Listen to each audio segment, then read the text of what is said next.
على رسول الله وعلى آله وأصحابه ومن والاه أشهد أن لا إله إلا الله وحده لا شريك له وأشهد أن محمدا عبده ورسوله اللهم صل على سيدنا محمد وعلى آله وأصحابه أجمعين أما بعد. Alhamdulillah, teman-teman, ikhwani wa ikhwati fillah, pagi hari ini Allah masih memberikan kita kesempatan untuk lebih mendekatkan diri kepada Allah, mempelajari hadis-hadis Rasulullah Sallallahu Alaihi Wasallam. Insya Allah, teman-teman, dalam kesempatan hari ini kita akan membahas hadis Rasulullah Sallallahu Alaihi Wasallam dalam kitab Al-Arba'in An-Nawawiyah yang nomor ke-15. Kita akan bacakan teks hadisnya.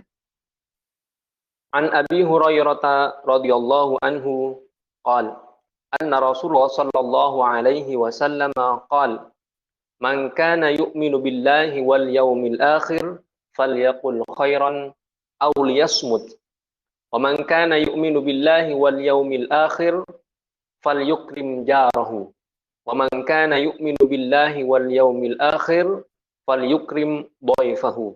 Rawahul Bukhari wa Muslim.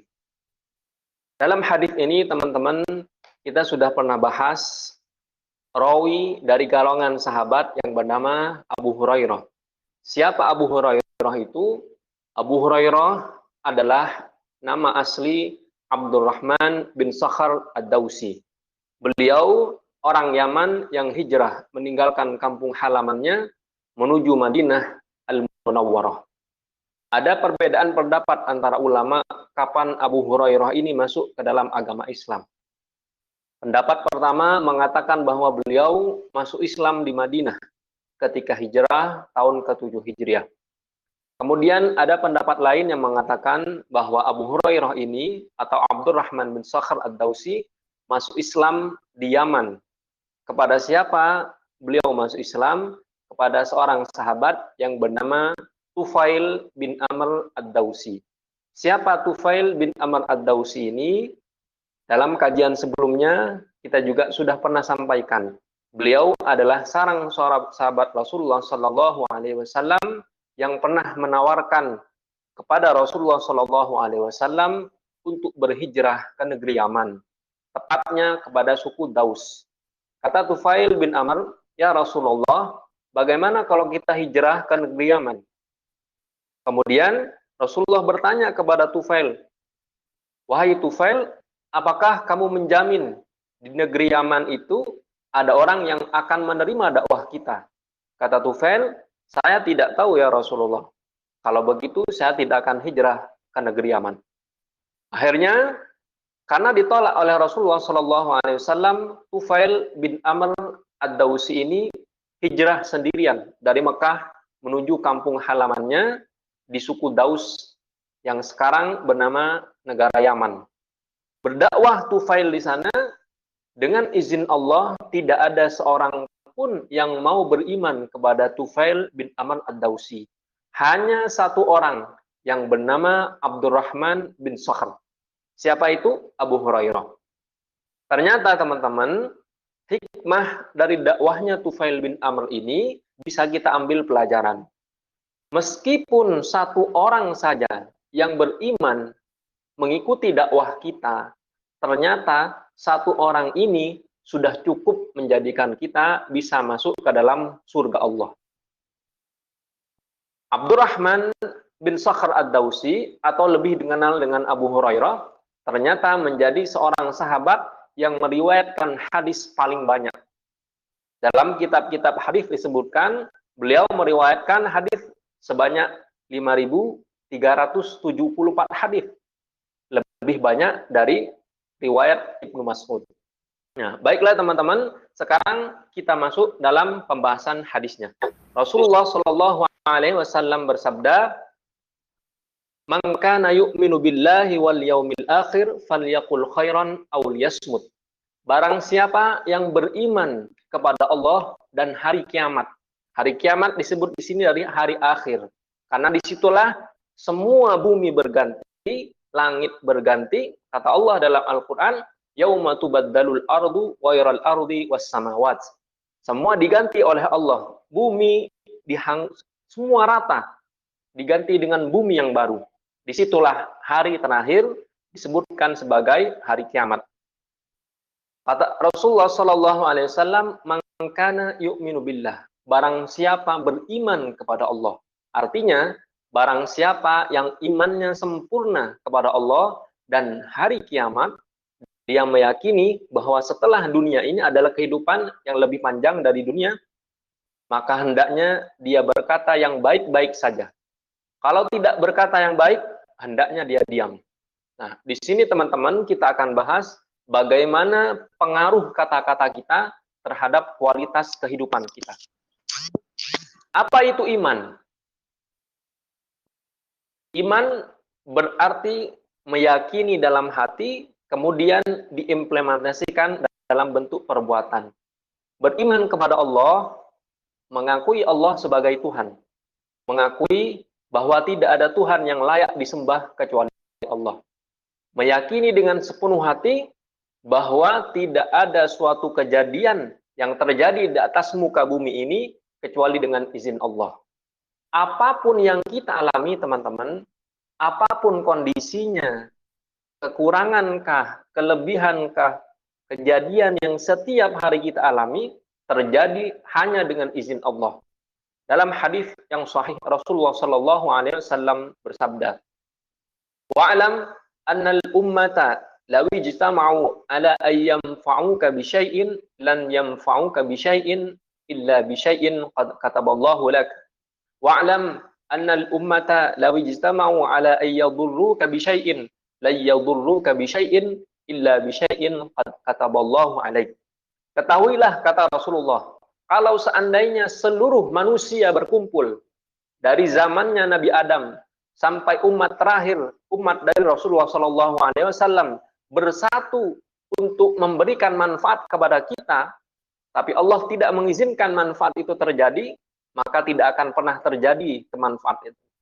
Sebaliknya, kata Rasulullah Sallallahu Alaihi Wasallam, kalau seandainya dari umat yang pertama, umatnya Nabi Adam, sampai dengan manusia terakhir yang hidup saat ini, semua bersatu untuk mencelakakan kita, tapi Allah tidak berkenan membuat kita celaka, maka kecelakaan itu tidak pernah terjadi. Dalam kehidupan sehari-hari, teman-teman, banyak kita yang salah mempersepsikan apa arti peristiwa itu. Kita yakin tidak ada suatu kejadian yang akan terjadi kecuali diizinkan oleh Allah. Dalam berbisnis, untung dan rugi sudah pasti. Kapan kita bisa untung, kapan kita bisa rugi, tidak ada yang tahu. Tapi teman-teman harus yakin bahwa keuntungan yang terjadi, bahwa kerugian yang terjadi, pasti terjadinya atas izin Allah.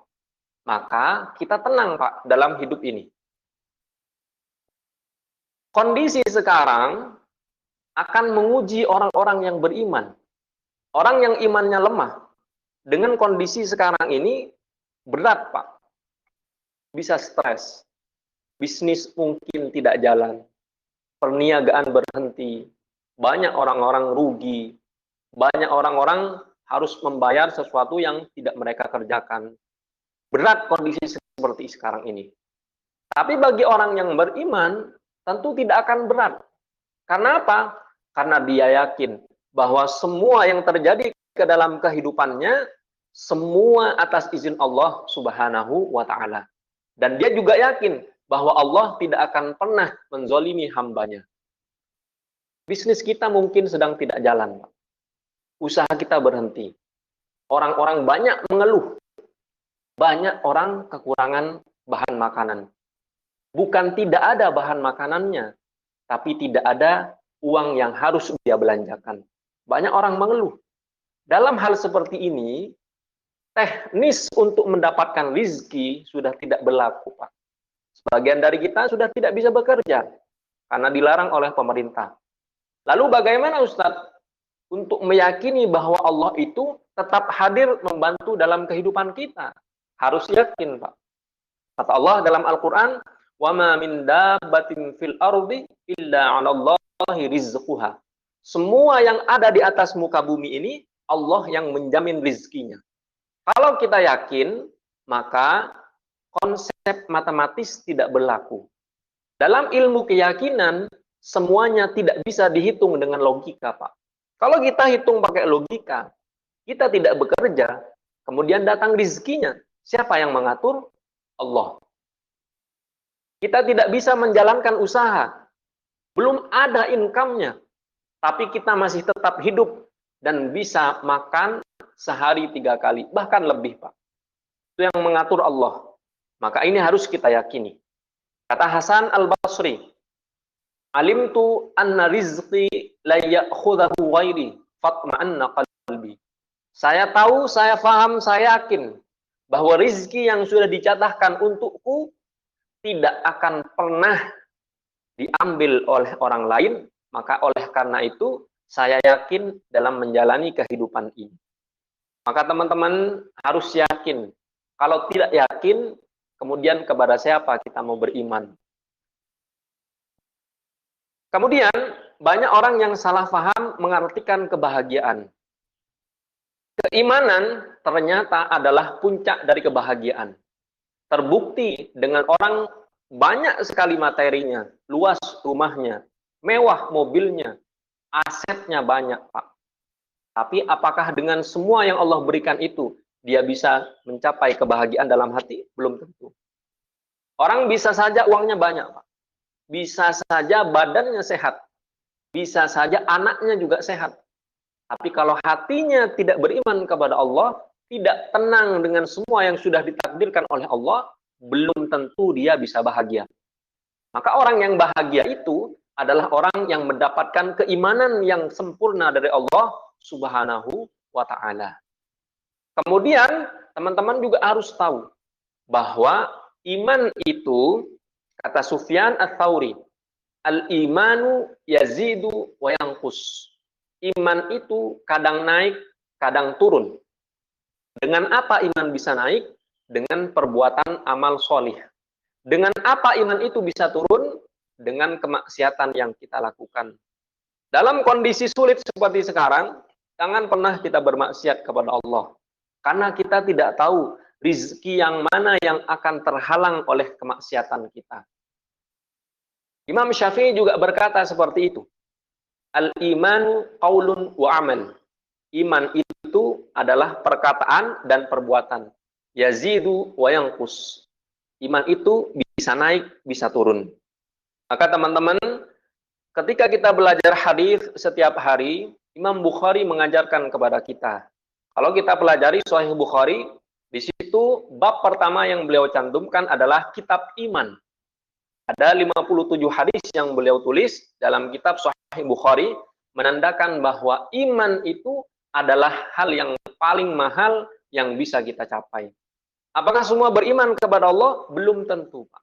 Dengan banyaknya nikmat yang diberikan Allah kepada kita, belum tentu kita diberikan iman yang sempurna. Maka harta yang paling berharga bukanlah kendaraan, bukanlah tempat tinggal, bukanlah aset yang kita miliki. Harta yang paling berharga adalah iman kepada Allah Subhanahu wa Ta'ala. Berapa banyak dari kita sebelum hijrah mungkin hartanya lebih banyak, mungkin rumahnya lebih luas, mungkin tanahnya juga lebih luas. Tapi setelah hijrah, apa yang kita rasakan? Ternyata semua harta benda itu tidak bisa menenangkan hati kita. Kita lebih tenang, Pak, kalau dekat kepada Allah, meskipun secara materi belum Allah berikan. Kalau iman adalah harta yang paling berharga, maka kekufuran adalah kesengsaraan yang paling sengsara. Orang tidak beriman kepada Allah, sengsara dunia akhirat. Karena orang yang tidak beriman kepada Allah, sebanyak apapun hartanya, seperti kasus sekarang ini, banyak orang kafir tidak beriman kepada Allah, mendermakan harta bendanya, menyumbang sampai 10 bahkan ratusan miliar untuk menangani kasus corona ini.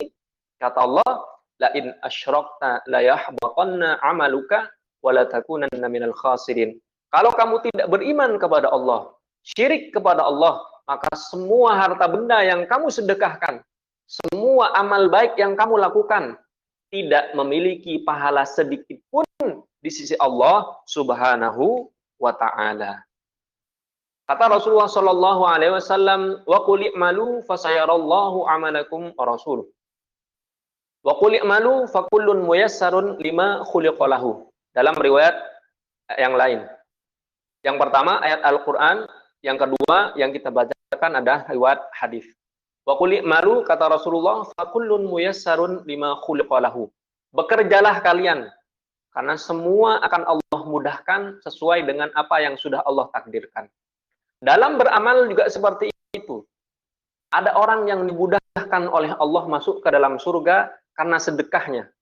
Diberikan dia harta yang banyak, maka perbanyaklah sedekah. Ada orang yang dipermudahkan oleh Allah masuk surga lewat puasanya. Kuat dia puasa, Pak. Kuat dia tidak makan.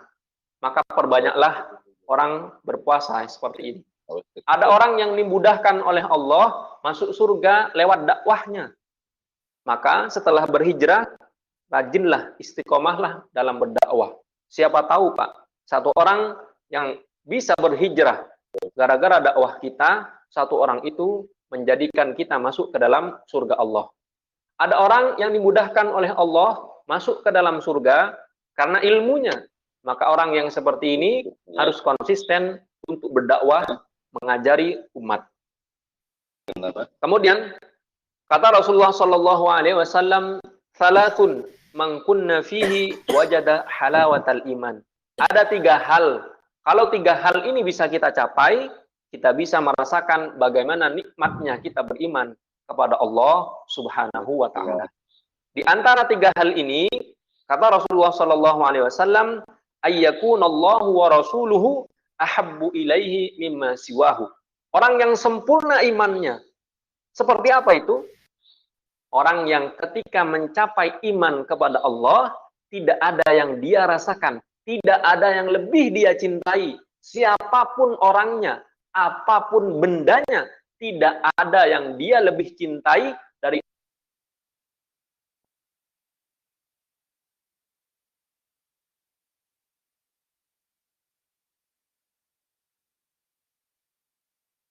Maaf Ustadz, suaranya Ustadz, mikrofonnya kepencet kali tadi.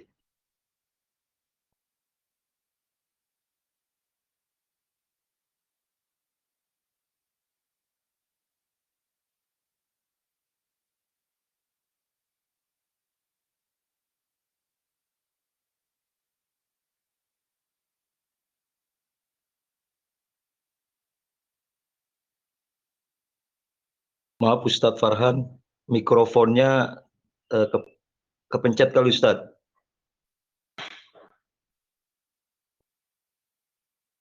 Sehingga tidak kedengaran Ustadz. Ustadz, Afwan Ustadz, mikrofonnya.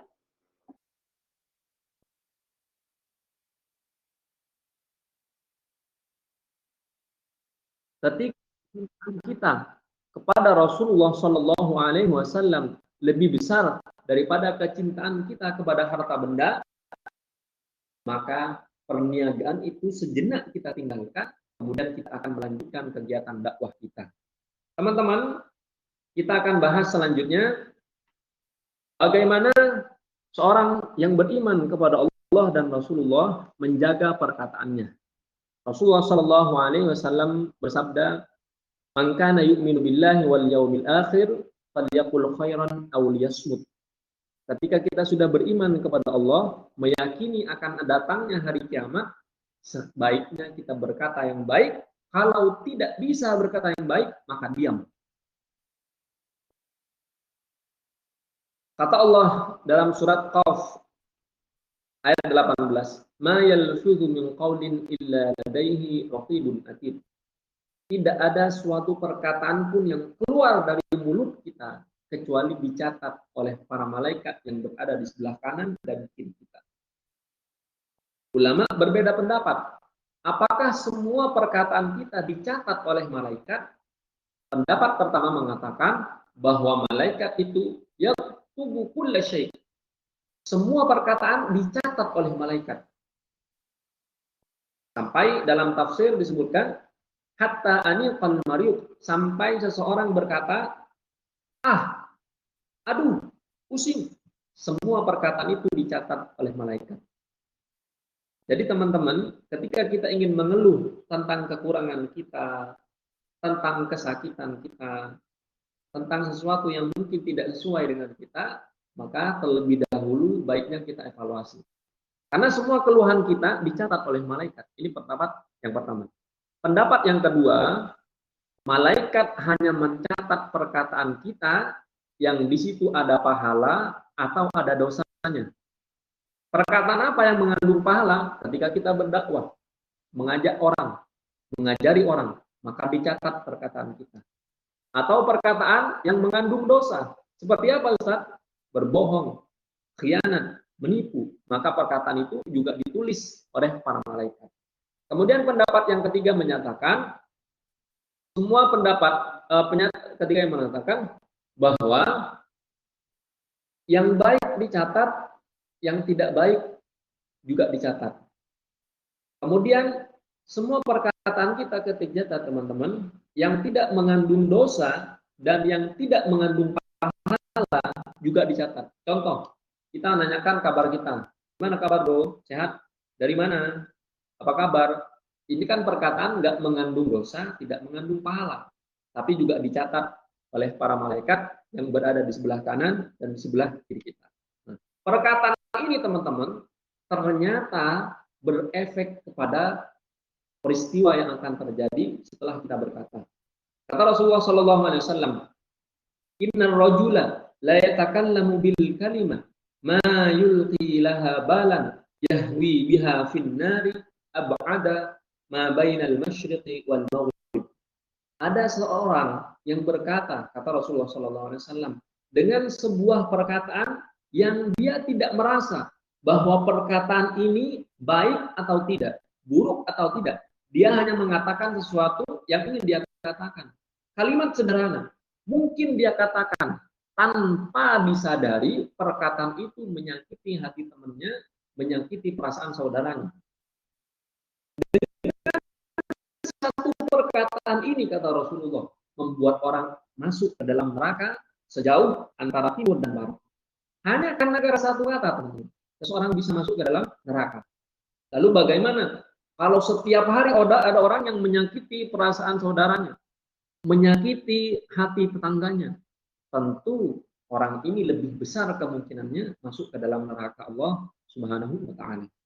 Kata Abu Qatadah, setelah saya mendengarkan hadis ini, kemudian beliau berkata, kam man'ani hadzal hadits minal kalam. Abu Qatadah setelah mendengarkan hadis Rasulullah SAW yang menyatakan bahwa seseorang bisa masuk ke dalam neraka hanya gara-gara satu kata yang dia katakan, maka Abu Qatadah berat, Pak, untuk mengatakan sesuatu. Ketika dia mau berbicara, mikir lagi, benar nggak ya yang ingin saya katakan? Ketika dia mau berkata, dia mikir lagi, apakah saya harus berkata? Apakah saya harus mengungkapkan? Maka kata Abu Qatadah, banyak sekali kata-kata yang ingin saya katakan, cuma saya tahan, Pak. Saya takut bahwa perkataan saya bisa menyakiti hati orang lain. Kemudian ada ungkapan berkata, yamutul fata min asratin bilisanihi wala yamutul fata min asratin rijli. Seorang laki-laki bisa tergelincir hanya dengan perkataannya, tapi seorang laki-laki tidak bisa tergelincir dengan kakinya. Artinya apa, Pak? Jabatan yang sudah dititipkan oleh Allah kepada kita, kekuasaan yang dititipkan Allah kepada kita, harta benda yang dititipkan oleh Allah kepada kita bisa hilang hanya dengan sebab satu kata yang menyakiti orang lain. Maka teman-teman, melalui hadis ini Rasulullah SAW ingin menyampaikan bahwa perkataan itu sangat berat di sisi Allah. Karena kalau ada kata-kata yang menyakiti saudara kita, menyakiti tetangga kita, mohon maaf, satu kata itu sudah cukup menjadikan Allah murka, kemudian memasukkan hambanya ke dalam neraka. Dalam hadis yang sahih, Rasulullah SAW juga bersabda,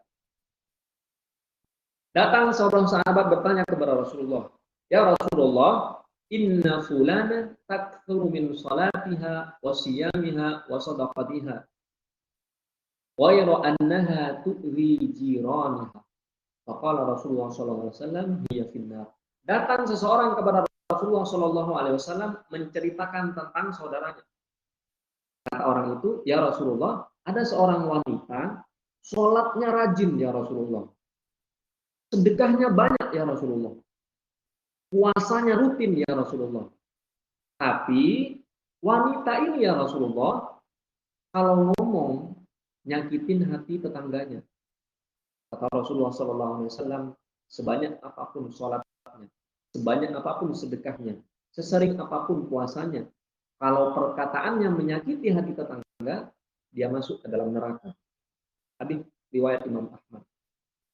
Maka teman-teman, banyak hal yang ingin katakan, tapi ketahuilah, banyak hal yang juga harus kita tahan. Tidak semua perkataan yang ingin kita keluarkan dari mulut kita harus keluar.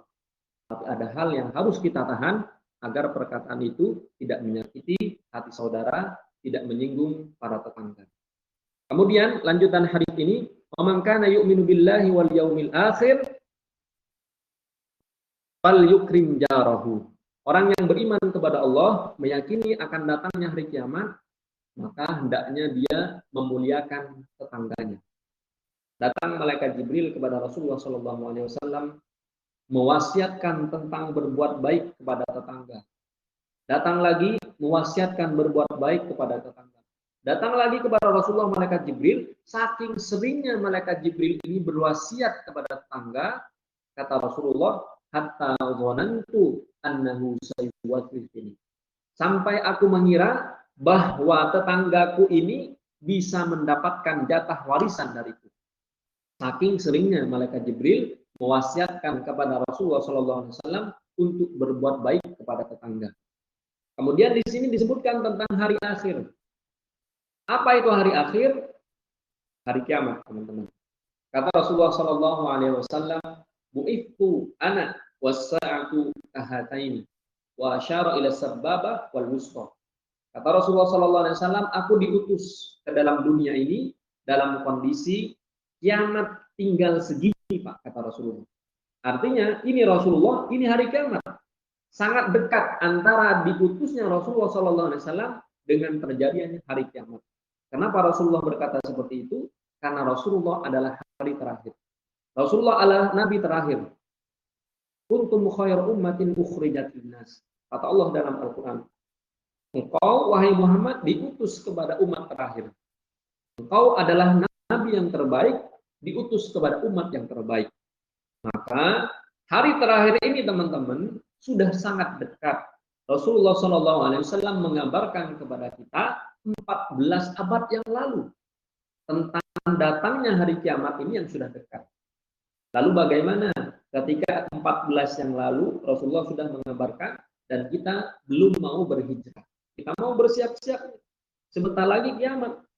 Tanda-tandanya sudah jelas. Kata Rasulullah SAW dalam banyak riwayat, la taqumus sa'atu hatta tataqarabaz zaman. Kiamat tidak akan terjadi sampai waktu itu terasa sangat berdetik. 2019 sudah berakhir, datang 2020. Tidak terasa, Pak.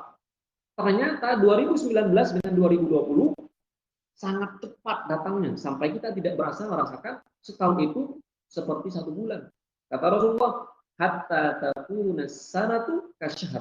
Sampai orang merasakan 1 tahun itu berasa seperti dia hidup 1 bulan. Dan 1 bulan seperti dia hidup 1 pekan. 1 pekan terasa seperti dia hidup 1 hari, dan 1 hari seperti 1 jam saja. Saat itu sudah ada dalam kehidupan kita. Kita melalui hari-hari ini ternyata terasa sangat cepat. 3 kali Jumatan kita tidak bisa melaksanakan di masjid, tidak terasa, Pak. Beberapa bulan kita tidak bisa beraktivitas dengan normal, sangat cepat.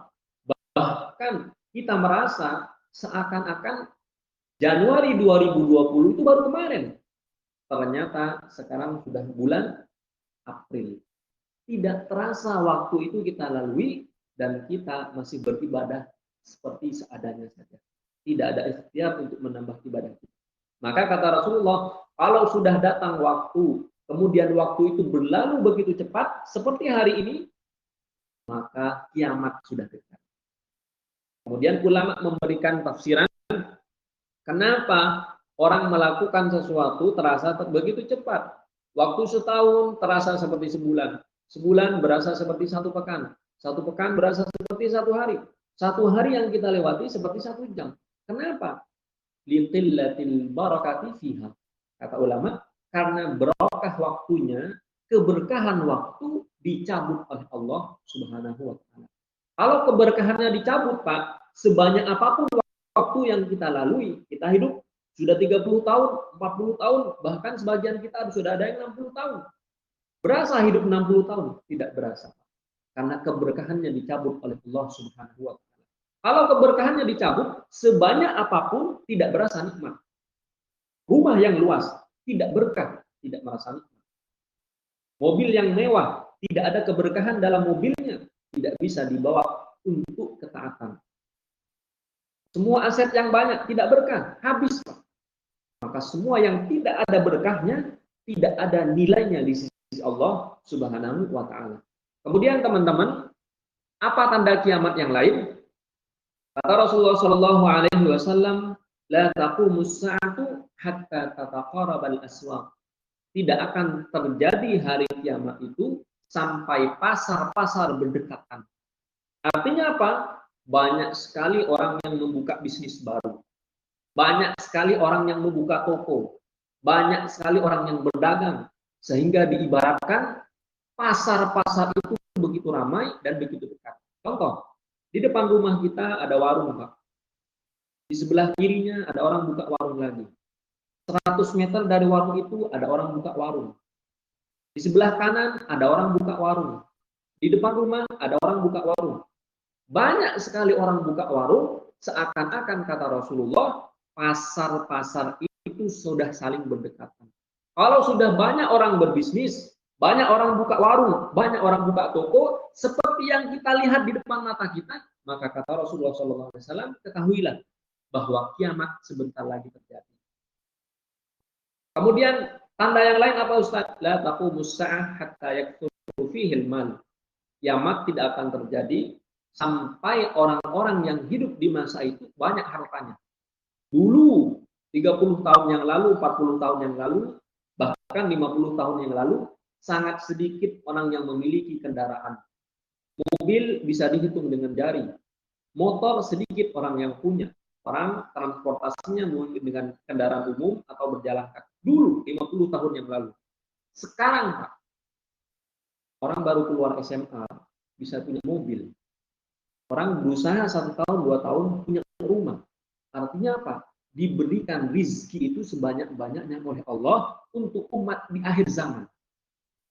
Jadi orang yang diberikan keberkahan rizki merasakan banyak atau sedikit rizkinya cukup. Tapi orang yang tidak diberikan keberkahan rizki oleh Allah, sebanyak apapun yang dititipkan oleh Allah kepadanya, dia tidak merasakan kecukupan. Sudah dikasih 1, minta 2. Sudah dikasih 2, ingin 3. Sudah ingin 3, ingin 5. Begitu terus selanjutnya. Kalau dia tidak merasa qanaah. Nah, teman-teman yang merasakan hal ini, mungkin banyak hartanya yang dititipkan oleh Allah. Tapi kalau tidak berkah, dia tidak pernah merasakan kecukupan. Kemudian tanda kiamat yang lain kata Rasulullah SAW, sampai banyak orang yang membangun gedung-gedung tinggi. Yatatawaluna fil bunyan. Dulu negara Uni Emirat Arab tidak pernah memiliki bangunan setinggi Burj Khalifah sekarang. Bangunan tertinggi, Pak. Lebih dari 700 meter. Tapi bangunan itu sudah ada. Bahkan tetangga-tetangga kita, rumahnya mungkin jarang yang 1 lantai, 2 lantai, 3 lantai, 4 lantai.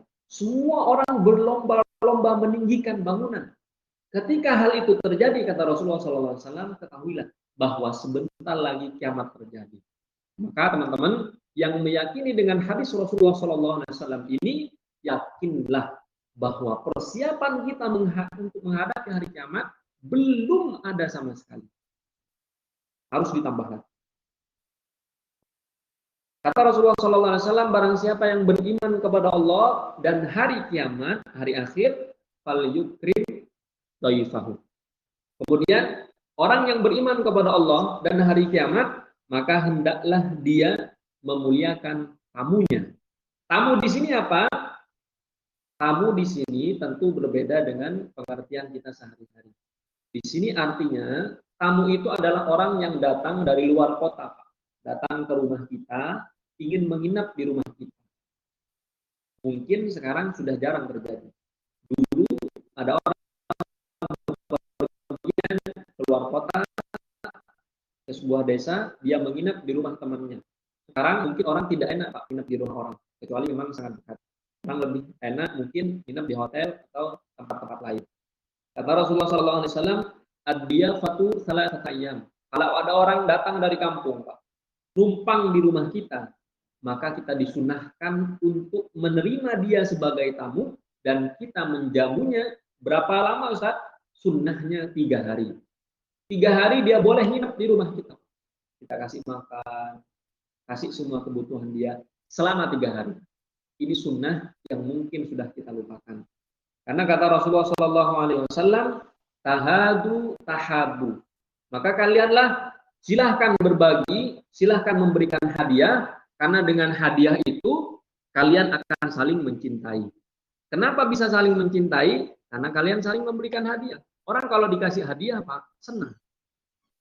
Apa yang harus kita berikan kepada tamu kita? Yang terbaik. Jangan sampai kita makannya enak, kemudian diberikan kepada tamu sesuatu yang tidak enak. Nah, ini yang bermasalah dalam kehidupan kita. Kata Rasulullah SAW, ketika seseorang memberikan sesuatu kepada saudaranya, makanan dimakan oleh dia, masuk ke dalam perutnya, kemudian dicerna, jadi darah, jadi daging.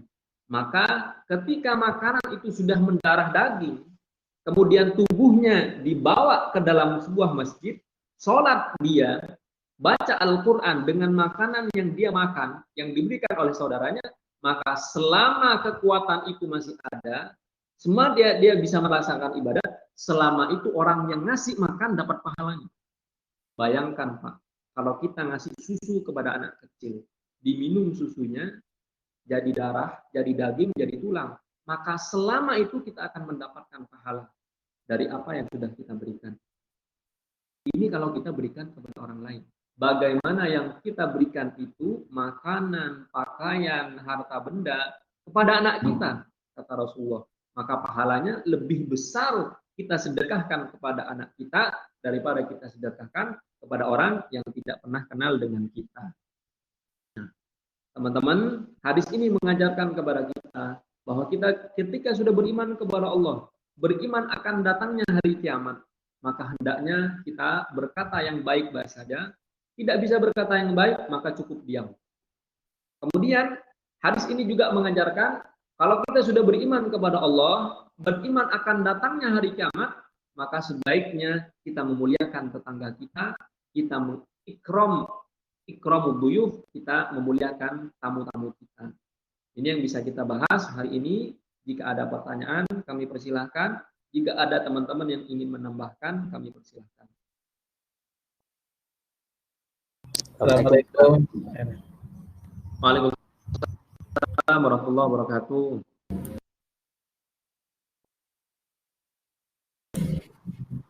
Assalamualaikum Pak Ustadz.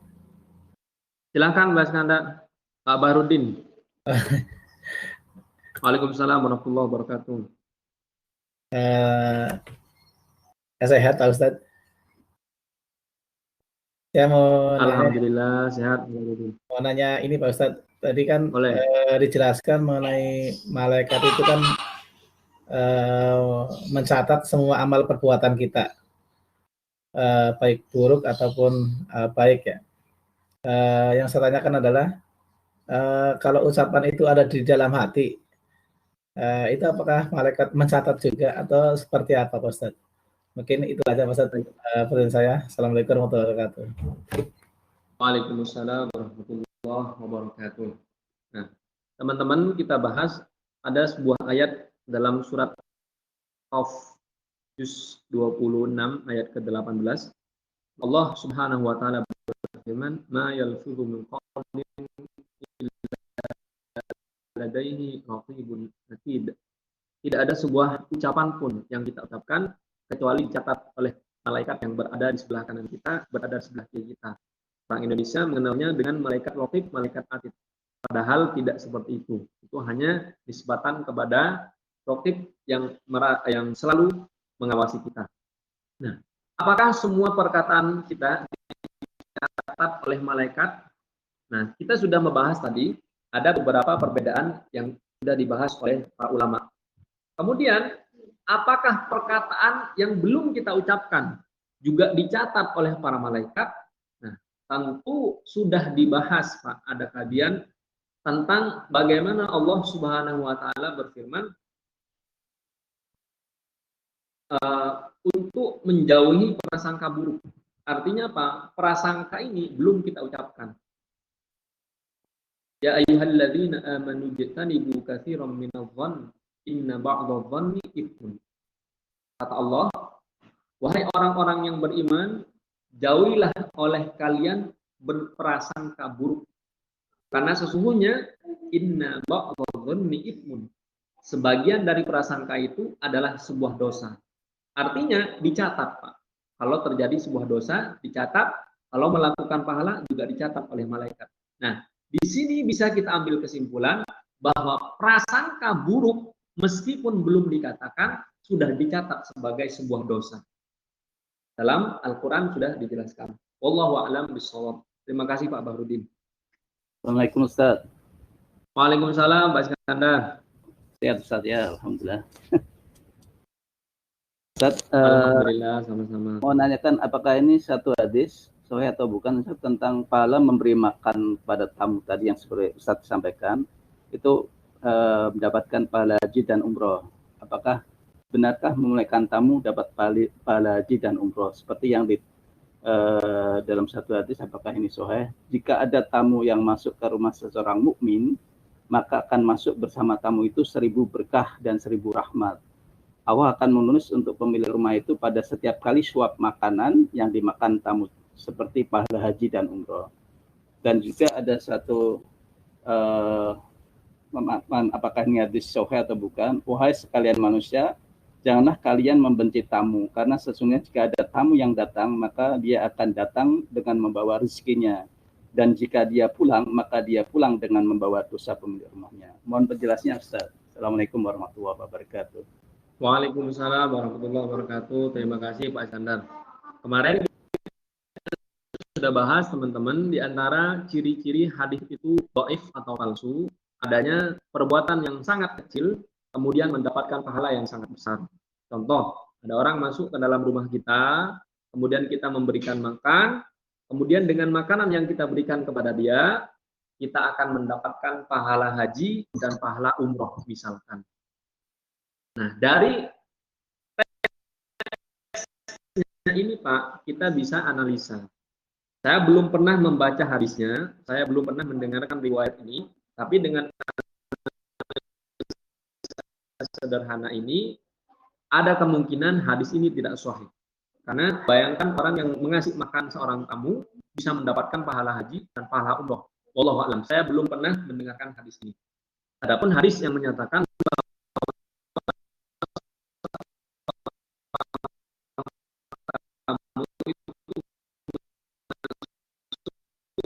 ke dalam rumah kita membawa rezeki, kemudian keluar dalam rumah kita.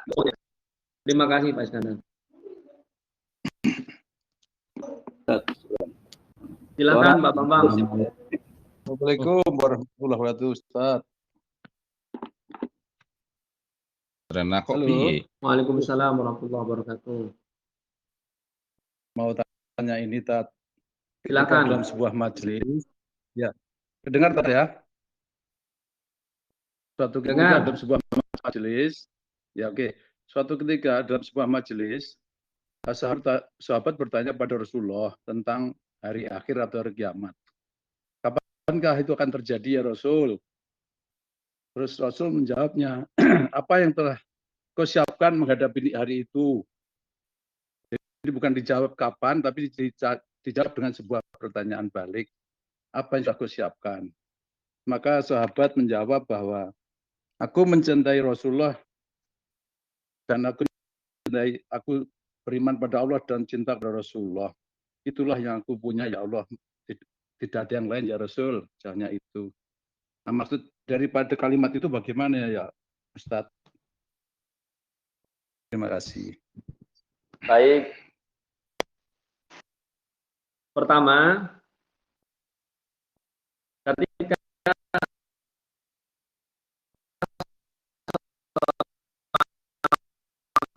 sahabat ini bertanya kepada Rasulullah SAW, ya Rasulullah, mata sa'ah. Kemudian Nabi balik berkata untuk menghadapi datangnya hari kiamat. Nah, di sini kelihatan Pak, bagaimana Rasulullah SAW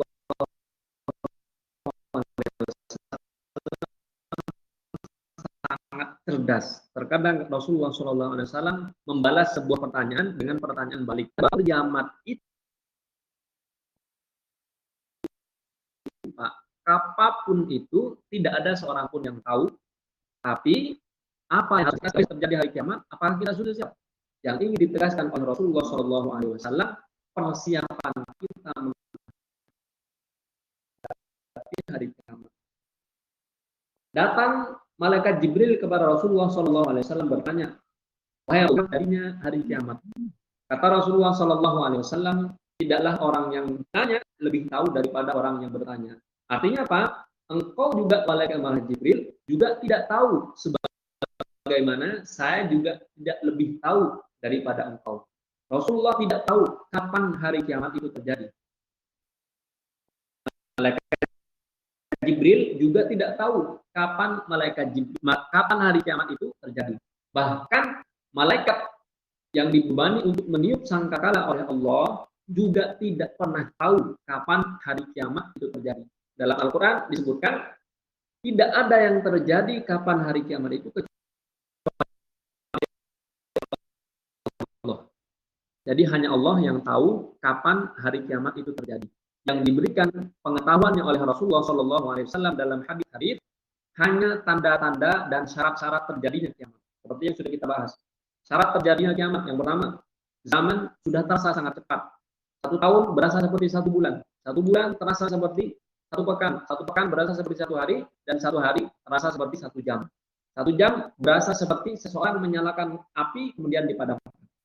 Sangat cepat. Dan masa itu sudah kita rasakan. Berarti kiamat sudah mau terjadi. Jadi tidak dijelaskan waktunya, dijelaskan syarat-syarat dan tanda-tandanya. Apa yang sudah kita persiapkan untuk datangnya hari kiamat? Tentu ini yang ditegaskan oleh Rasulullah SAW kepada sahabat yang bertanya tadi. A'dat talaha. Apa yang sudah kamu persiapkan? Jadi yang ingin ditekankan oleh Rasulullah SAW, persiapan kita, amal ibadah kita, ketika hari kiamat itu terjadi, kita sudah siap. Tapi ketika hari kiamat terjadi, Pak, tidak ada orang yang beriman kepada Allah. Jadi kiamat itu terjadi ketika semua orang sudah tidak ada yang menyembah Allah. Sampai sebuah riwayat menyebutkan, kiamat itu terjadi ketika di dunia ini tidak ada orang yang berkata Allah. Artinya apa? Semua orang sudah tidak beriman, barulah kiamat itu terjadi. Wallahu a'lam bishawab. Berarti yang beriman sudah habis, sudah meninggal semua ya tadi ya? Sudah tidak ada orang beriman kepada Allah, baru kiamat terjadi. Jadi kalau masih ada orang sholat di masjid, masih ada orang bersedekah karena Allah, masih ada pesantren-pesantren, kiamat tidak akan terjadi. Kiamat terjadi ketika semua orang sudah tidak ada yang beriman kepada Allah. Nah, dalam kondisi seperti itu, karena orang tidak beriman kepada Allah, maka sangat mudah untuk mendapatkan harta. Segala cara dipakai.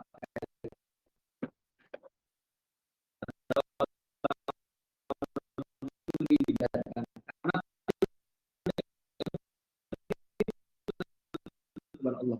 Maka di saat seperti itu, seseorang tidak bisa lagi untuk. Selanjutnya kami persilahkan.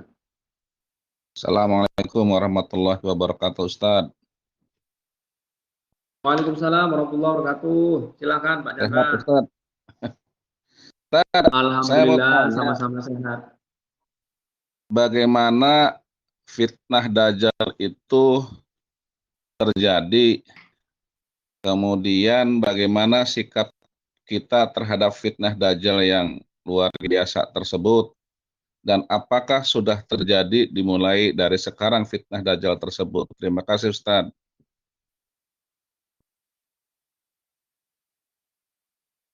Halo? Baik, semoga ini menjadi pertanyaan terakhir teman-teman. Andra, bagaimana kita menghadapi fitnah Dajjal itu?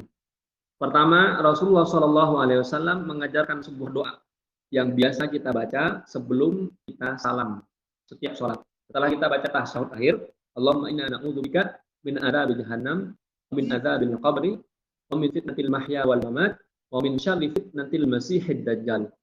Doa ini dibaca ketika sudah kita berdoa tasyahud, baca sholawat Ibrahimiyah, kemudian sebelum salam setiap sholat kita disunnahkan untuk membaca doa ini, minta perlindungan dari 4 perkara.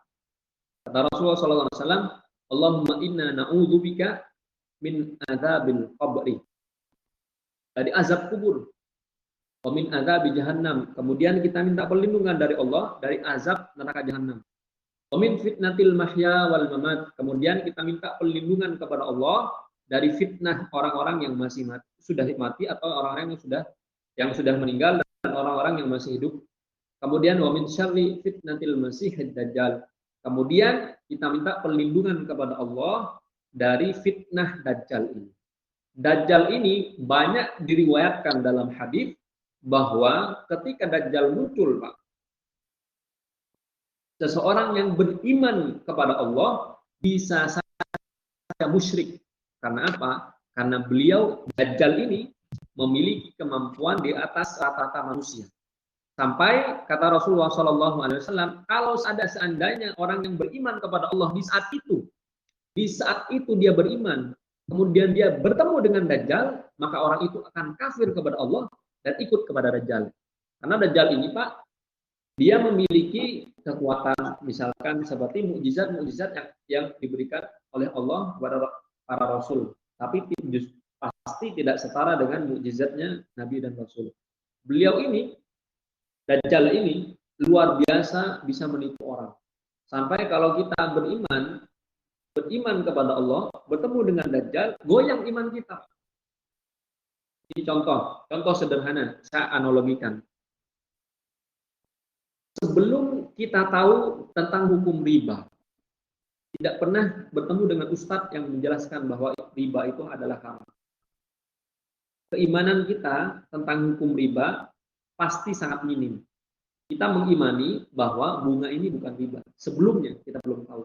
Begitu ketemu dengan ustadz yang menjelaskan tentang hukum riba, kemudian kita hijrah meninggalkan riba, ternyata kehidupan kita berubah luar biasa. Begitu juga nanti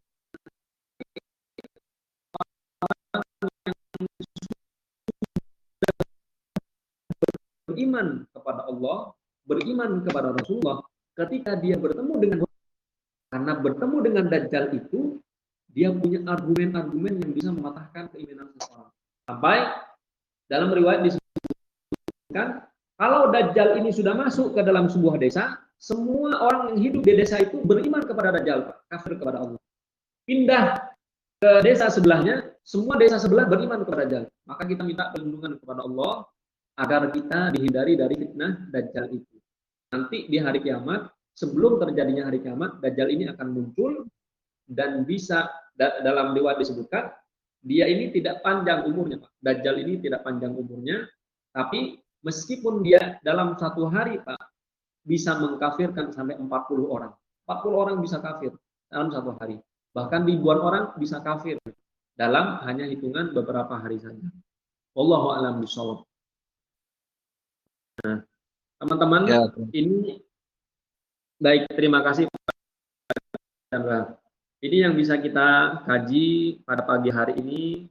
Terima kasih teman-teman yang sudah meluangkan waktunya untuk mendekatkan diri kepada Rasulullah SAW.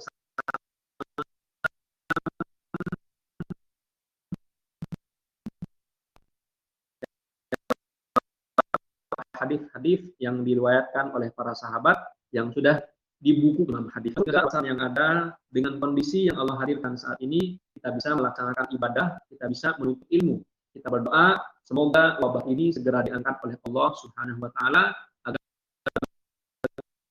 kegiatan ibadah kita tidak terganggu. Kita tutup kajian pagi ini dengan doa kafaratul majlis. Subhanakallahumma wa bihamdika asyhadu an la ilaha illa anta astaghfiruka wa atubu ilaik. Sallallahu ala sayyidina Muhammad. Wassalamualaikum warahmatullahi wabarakatuh. Waalaikumsalam warahmatullahi wabarakatuh. Syukran jazakallahu khair Ustaz. Wa iyyakum.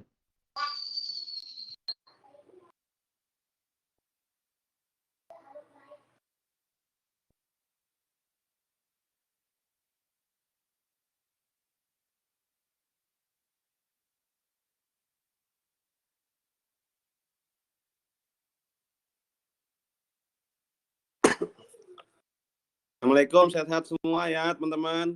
Ketemu lagi lar maghrib. Sehat Pak Hairul, ya insya Allah. Ya, makasih. Assalamualaikum. Assalamualaikum.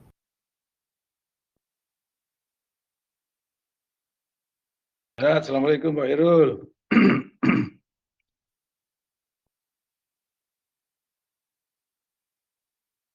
Yang lain mana ini? Yang lain hilang udah langsung.